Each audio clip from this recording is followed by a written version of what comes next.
भारत की इस भूमि पर न जाने कितने ऋषि मुनियों ने जन्म लिया है। एक शाक्य मुनि जिनका नाम था सिद्धार्थ गौतम, इन्होंने अपने जीवन में एक ऐसी लड़ाई जीती जो खुद के खिलाफ थी, जिसे जीतकर सिद्धार्थ गौतम तथागत गौतम बुद्ध बने। तथागत का मतलब होता है कि जिसे ज्ञात हो कि कल क्या हुआ था, आज क्या हो रहा है और कल क्या होगा। इन तीनों चीजों का ज्ञात जिसे हो उसे ही तथागत कहा जाता है।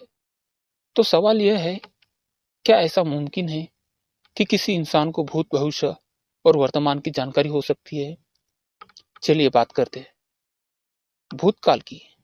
जो बीत गया वो समय, मेरे जन्म से लेकर आज तक जो भी चीजें मेरे साथ हुई, अच्छी हो या बुरी हो, सही हो या गलत हो, सारी की सारी चीजें, एक एक दिन, एक एक पल, मेरा स्कूल, मेरा कॉलेज, मैंने आज तक क्या क्या खाया, क्या क्या पिया, कितनी बार सांस ली होगी, ये सब मेरे साथ हुआ और इन सब का मैं साक्षीदार हूँ। मुझे सब कुछ याद नहीं है, पर दिमाग में सब कुछ स्टोर होता है।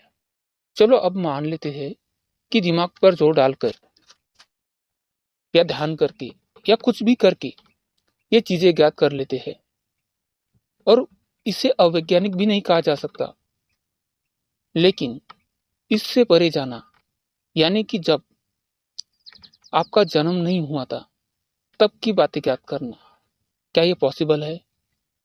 आप कितना भी गहरा ज्ञान क्यों ना कर ले, कितना भी दिमाग पे जोर क्यों ना लगा ले, वो बातें कैसी मिलेगी जो आपके शरीर में है ही नहीं, आपके दिमाग में है ही नहीं, और ना ही उन चीजों से आपका कभी पाला पड़ा है। पर कई ऐसे फैक्टर है जो बाहर की चीजें आपको लाकर देती है। चीजें यानी वो बातें जो आपने ना कभी सुनी हो, ना देखी हो और ना महसूस की हो।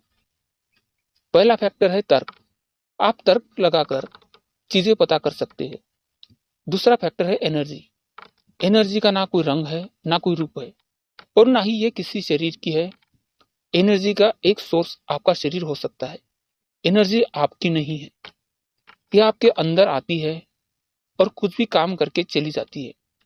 जो एनर्जी आप में स्टोर है, उनकी वजह से आप जिंदा हो, और वो एनर्जी जो आपके शरीर में आती और जाती है, उन एनर्जी का रंग रूप एक ही है, और वो एनर्जी जो ब्रह्मांड को चलाती है, उसका भी रंग रूप वही है।